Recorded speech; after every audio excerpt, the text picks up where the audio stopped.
Thank you, thank you. That's a very good, very central question, really. Now, although I love history, although we can always point to historical factors affecting certain things and why Singapore might not have any other choice and whatnot, there's always human agency. It's one of those factors that historians find trouble with, right? They look at historical patterns and then, would Singapore have been different without Lee Kuan Yew? That's the million-dollar question. But if I try to answer your question as easily as possible, I think in the Singapore case, because it was a small island and it became a country very suddenly, it probably felt that it couldn't afford politics. And so it very quickly, through very strong measures, got rid of the left wing, for example, in its own party, right? And then it got down to the real business, which was building the economy, right? So from 1959 already, really, they started doing the EDB, the Economic Development Board, the Housing Development Board, all the apparatus of state. And these people seem to think that way. They were technocratic from the very start. So my usual way, it's half a joke. My usual way of comparing Malaysia and Singapore is that it's actually not a joke. I think it's quite to my mind on the spot. In Singapore, you depoliticize everything. So even things that are almost clearly political will be formulated into a technical, legal problem. And then you set the civil service on it. And then it gets done. And that's why in the 2011 elections in Singapore, the main analysis was that politics has returned to Singapore because the people were speaking out, you know. So that tells us that up to that point, where was politics? There was almost no politics. Not because, I mean, you cannot not have politics in human life, but it was depoliticized through the way the state building took place. In the case of Malaysia, for historical reasons or maybe the demographics, and because Malaysia has always been a much more complicated region, right? We seem to have a problem depoliticizing anything. Instead, we do the opposite, right? As you say, it's elections every day. So when people say, oh, there's going to be a snap election, so what's going to change, you know? the newspapers will be talking the same thing, but more so. Yeah, but if I compare states with people, then, you know, you can, of course, like a country not having certain choices. When we're born with certain parents, we don't have a choice, and you grow up a certain way. But part of growing up is to look at your neighbor, right? And see how come he's different. And then you learn from his conditions and how you don't have to be a captive of your own conditions. I think states can do that, and like Dr. Dennison was saying, one way is to look at models, and then you can pick and choose. You don't have to be a victim of whatever demographic, historical forces you were born with. Can I make a small Thank comment? you. Okay, I cannot entertain any other questions, unfortunately. I cannot even let Dr. Dennison answer to that one. Okay. Yang Berhormat KJ is on his way. So thank you very much to both panelists. It's been a great time having them. Thank you very much. Assalamualaikum warahmatullahi wabarakatuh. So over to the organizer.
Assalamualaikum warahmatullahi wabarakatuh and very good morning.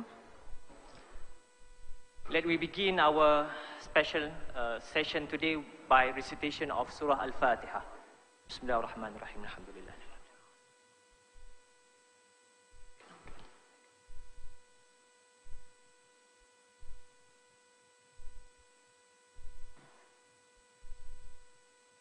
Once again, Assalamualaikum warahmatullahi wabarakatuh and very good morning. Alhamdulillah. Wassalatu wassalamu ala rasulillah wa ala alihi wa sahbihi ajma'in. Rabbi shrah li sadri wa yassir li amri wahlul 'uqdatam min lisani yafqahu qawli.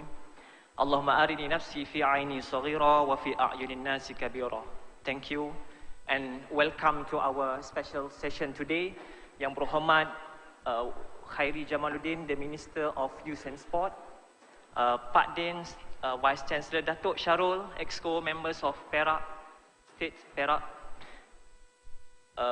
Pak Din, Vice Chancellors of USAS, ladies and gentlemen,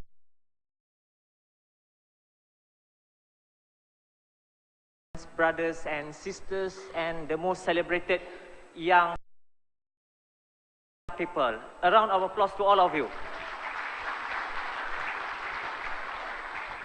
I'm Julfitri Johar, the Vice President of Malaysian Youth Council, representing my President Muammar Gaddafi, the current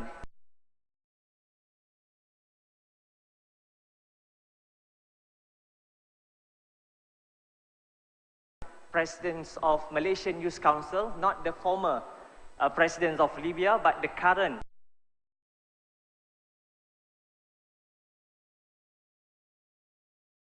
Presidents of Malaysian Youth Council. His name is Muammar Gaddafi.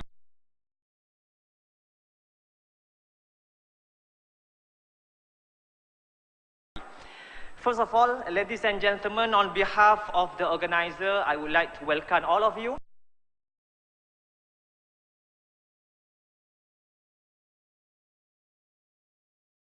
to our special moment with YBKJ today.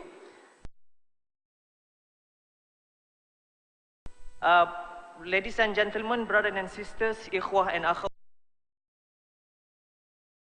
akhawat, welcome again to this special session.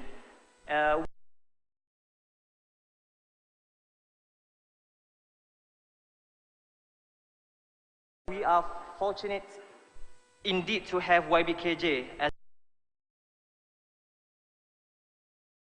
the guest speaker for today.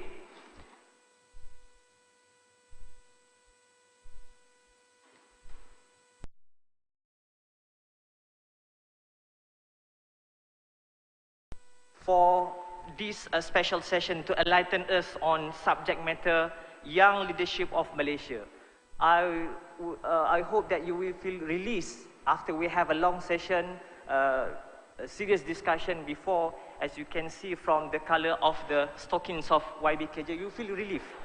And his green in color. And you will feel relief that this session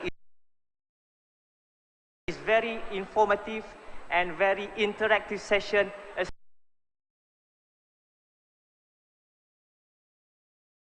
Sisters, ladies and gentlemen, this is indeed an important topic to be discussed.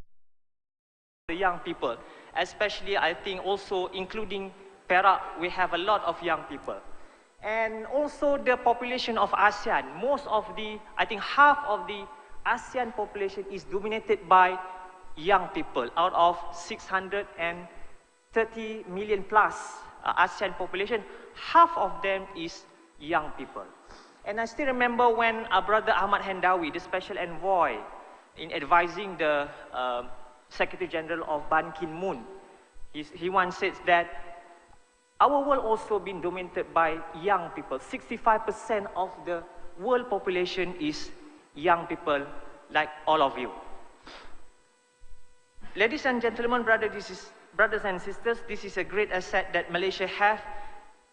Then we need to unleash all this potential and of course, some of them to be prepared as the national global leader. Not only a Malaysian leader, but we want to prepare our young people to be a global leader. I still remember when Prime Minister Datuk Sri Najib once said that Malaysians wish to be a middle power. Even though we are small countries, but we have a big dream to be a global player that bring about peace and prosperity to the rest of the world citizen. So to fulfill this, we have to prepare all aspects of the young people to be a global leaders, regional leaders, and of course, to be a national leaders in the long run. To prepare them is not an overnight project. We need more time to prepare our young people. So we need a lot of time and strategic plan to materialize it. Hence, I and we believe that YBKJ is the right person to offer his views, knowledge, experience, critical appraisal to give a perspective to this subject matter. YBKJ need no introduction. I believe that you can flip and read from the profile given by the organizer inside the program book. I believe that based on his experience becoming a Minister of Youth and Sport for almost 4 years since 2013, and the success story of youth development program which related to produce young leaders such as Youth Parliament, Perdana Fellows, Malaysian Young Volunteers Leader will certainly help him to illustrate. Assalamualaikum warahmatullahi wabarakatuh. Salam sejahtera, salam satu Malaysia.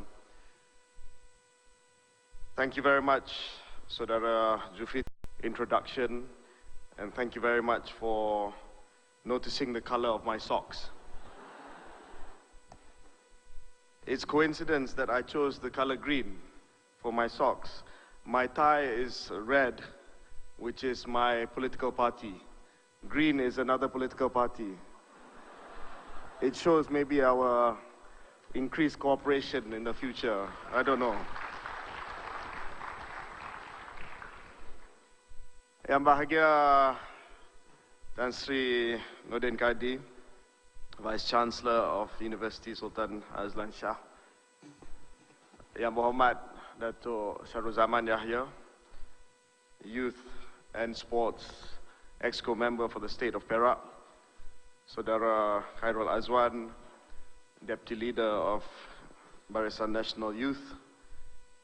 Ladies and gentlemen, first, let me express my appreciation to the organizers of the Third World Conference on Islamic Thought and Civilization for their kind invitation for me to share my thoughts with all of you today on the subject of young leadership in Malaysia in the context of the Conference on Islamic Thought and Civilization.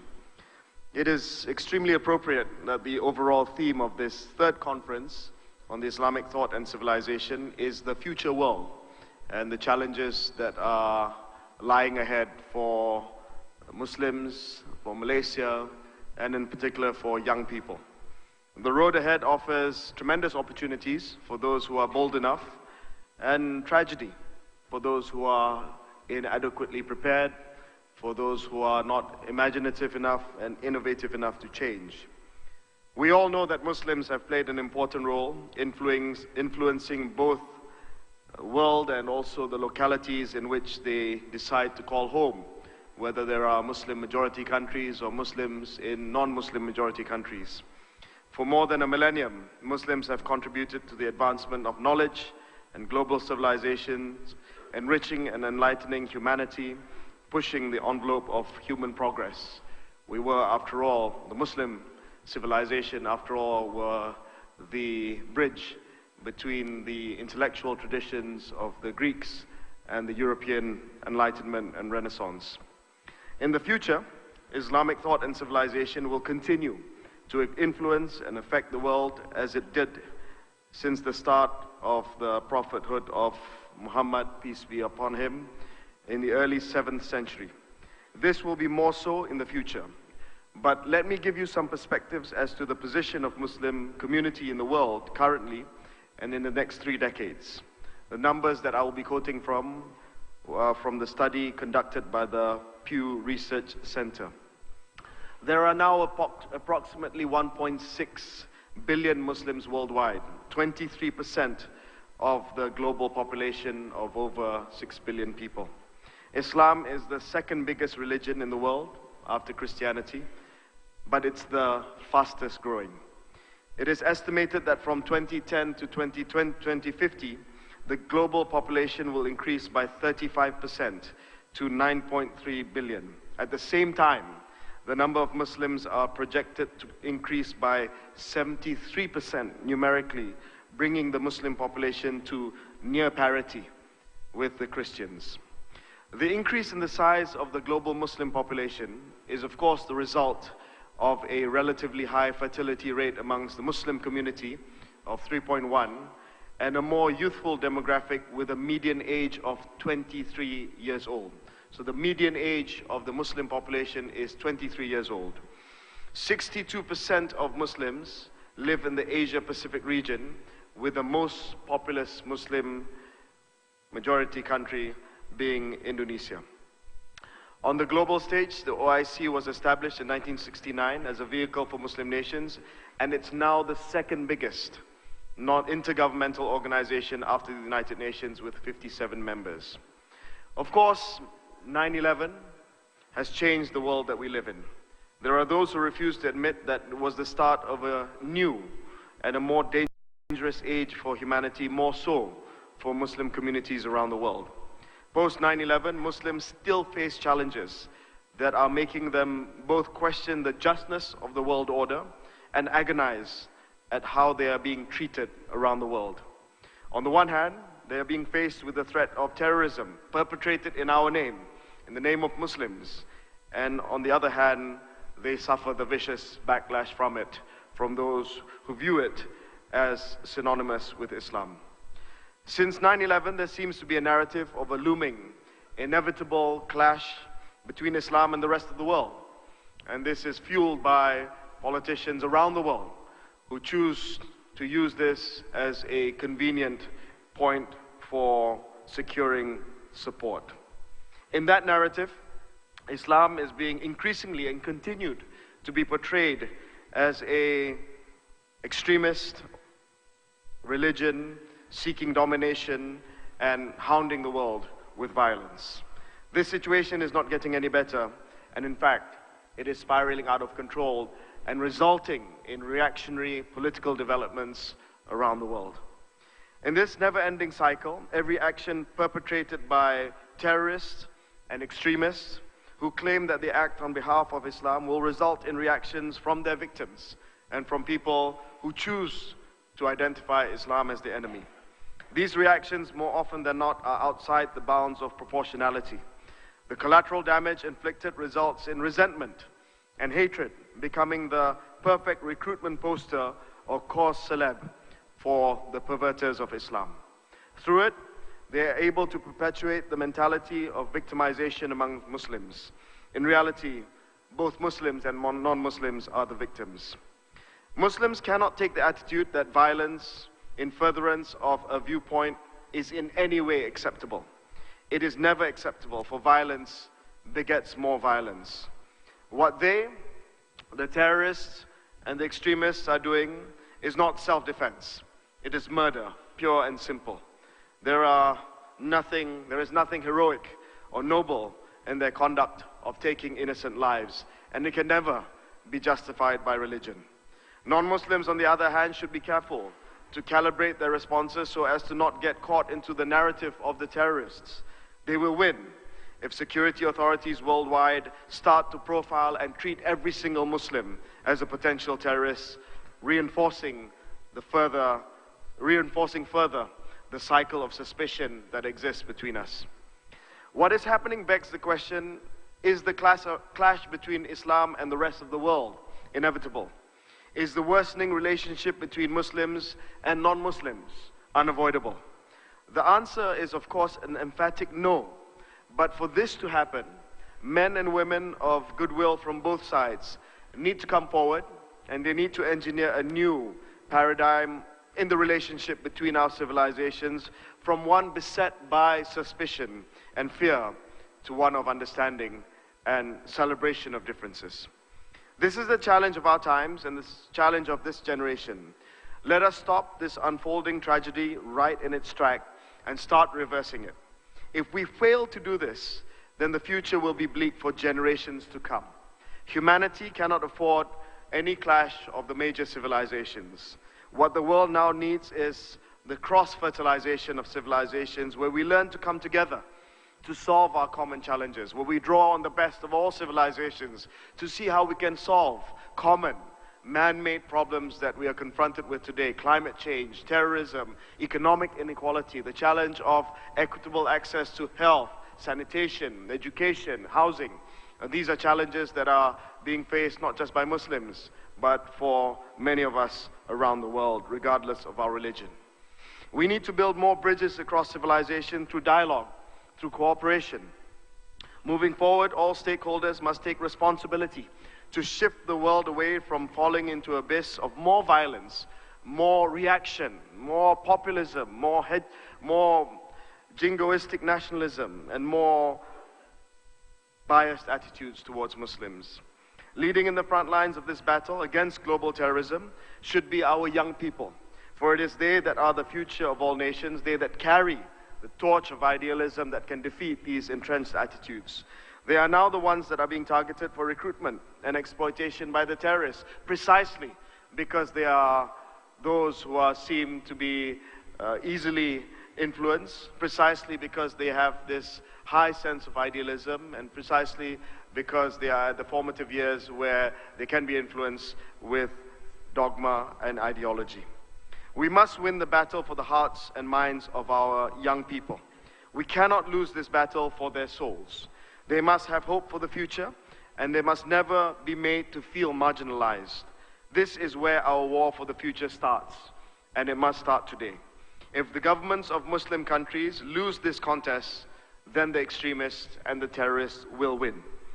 Failed states are a breeding ground for extremism.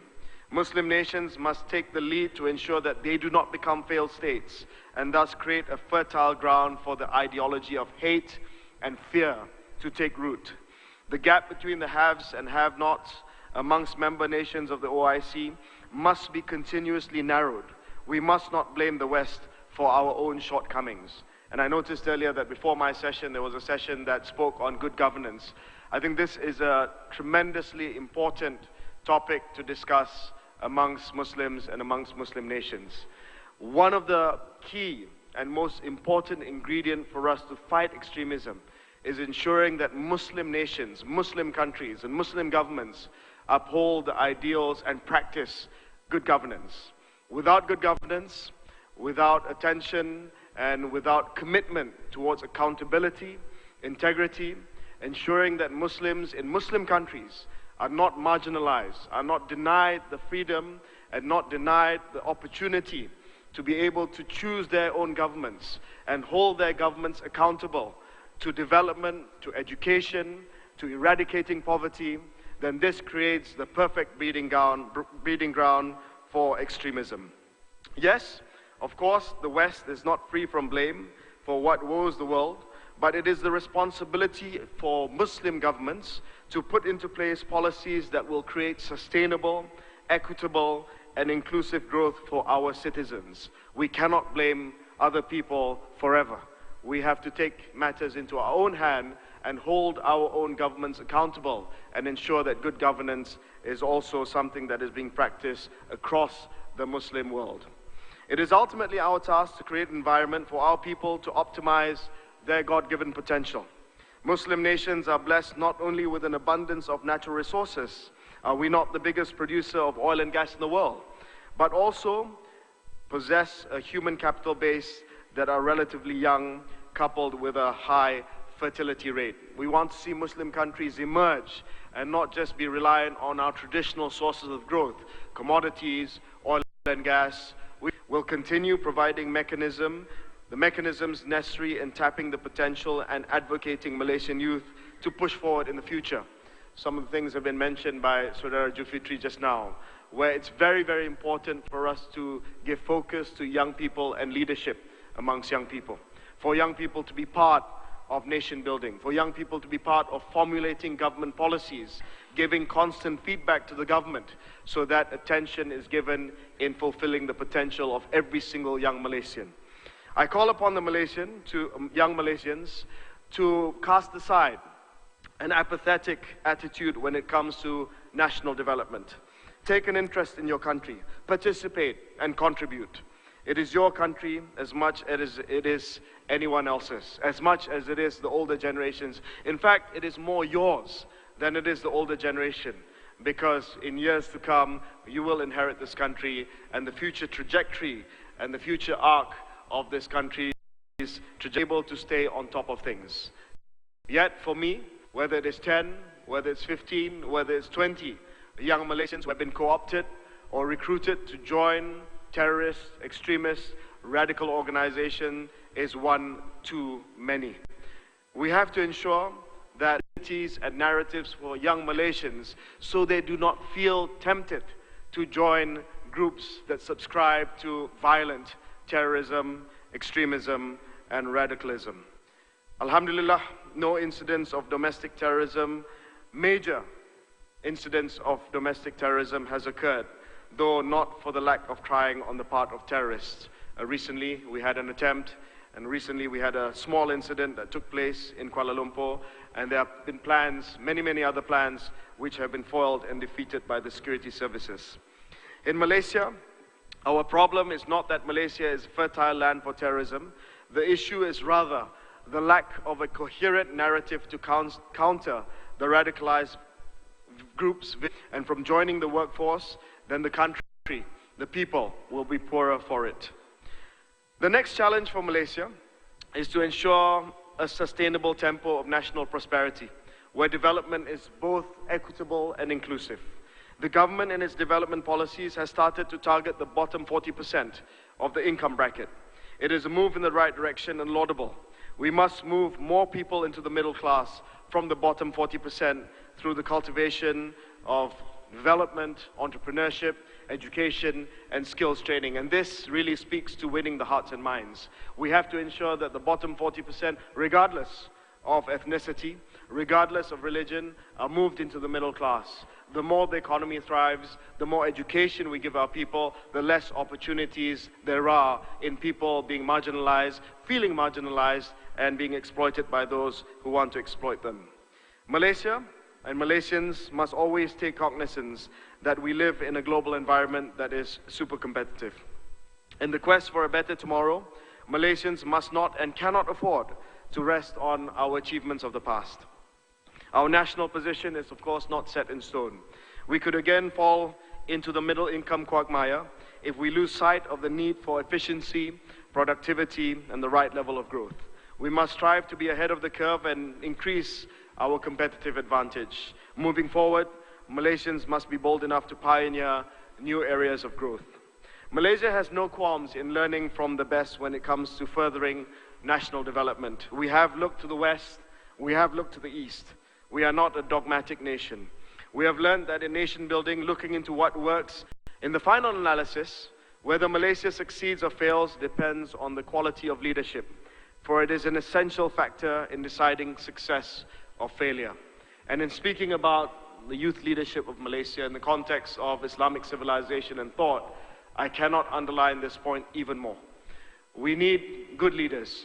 We need leaders who understand not just parochial concerns, understand the true message of Islam, which is compassionate, which is progressive, which is committed towards science and progress, which of course wants to see a society that is built upon a moral fabric, that is committed towards goodness, that is committed towards empathy, that is committed towards compassion. Malaysia has been blessed with good leadership since independence, but for the nation to continue to prosper, every generation must be prepared to receive the baton of leadership to bring the nation forward to great heights. But that baton of leadership comes with it tremendous responsibility and accountability. In the true tradition of Islam, we must hold that accountability as something that is sacred. For the accountability that is given to us by the public, in fact, is accountability that God speaks about. And it's accountability that we must hold to ensure that we continue to speak with the interest of the public at heart. I'm